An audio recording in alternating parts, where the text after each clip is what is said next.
Joining me now, Congressman Mike Lawler, a Republican of New York representing the Empire State's 17th Congressional District, which includes Rockland County, Putnam County, and portions of Westchester and Dutchess counties.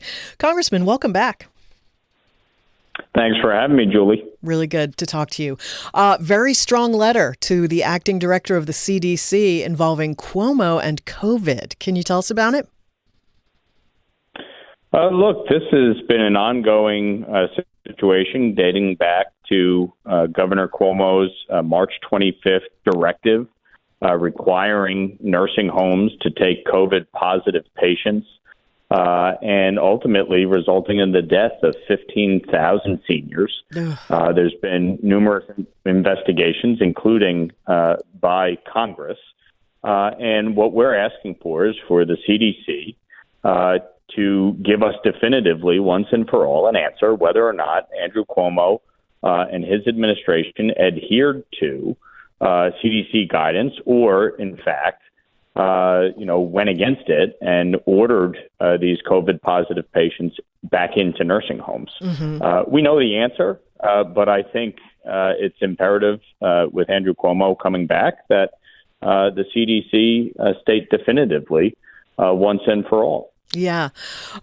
He's never really owned up to whether that was a mistake or not.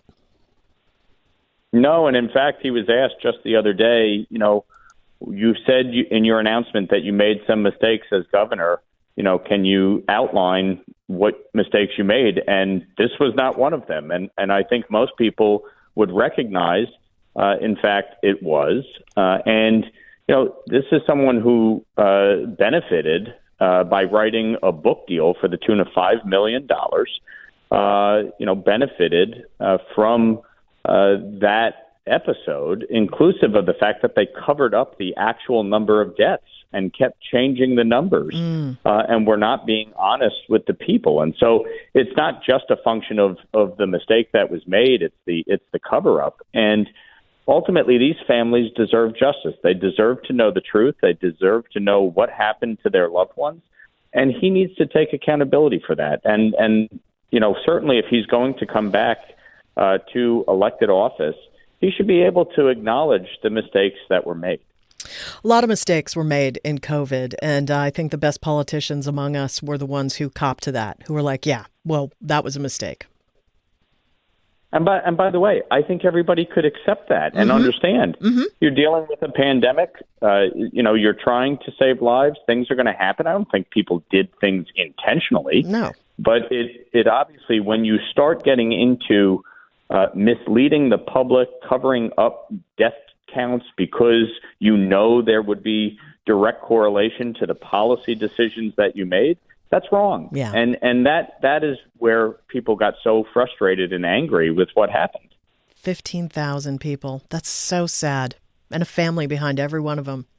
Awful. You hate to hear it. On to other issues somewhat related. You are reintroducing some legislation for IVF access for New Yorkers. Boy, this issue is such a moving target, Congressman. No question. Obviously during last year, this was a major topic of discussion with that Supreme Court ruling out of Alabama and the immediate aftermath of it. I was proud to introduce legislation last Congress focused on tax credits for those trying to utilize IVF services to help make it more affordable. I supported legislation that would require insurance companies to cover IVF services, and supported legislation that would codify IVF access into federal statute. I'm proud to be co-sponsoring all of those bills and reintroducing my bill once again. And, I think it's important that on this issue we find consensus and common ground and get it done. Do you have constituents who have asked you for this?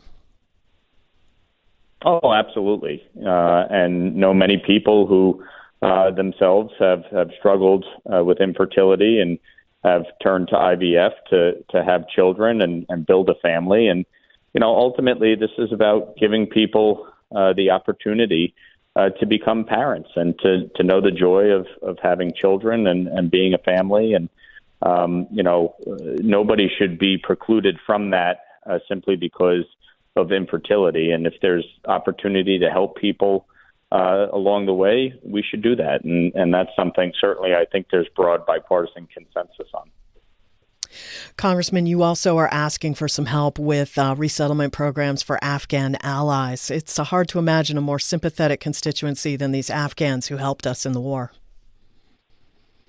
No question. We had a 20-year war in Afghanistan. I certainly encourage all of my colleagues, inclusive of my Democratic colleagues, to vote to keep the government funded and open. This isn't about having leverage. It's not about trying to extract pain out of the other side. We all have a responsibility to keep the government funded and open and continue our work, inclusive of the reconciliation bill and fiscal year 26 appropriations. Ultimately, the American people spoke in November. We had an election. They expect us to get to work. And I think it's imperative for my colleagues on both sides of the aisle to do just that. The markets absolutely tanked today. Really bad day on Wall Street. And I wonder, how does that factor into consideration of the CR and budgeting on Capitol Hill? Well, certainly shutting down the government won't help. And I think everybody's got to be cognizant of that. Look, you're going to have stretches in the marketplace that, go up for long periods. You'll have some downturns.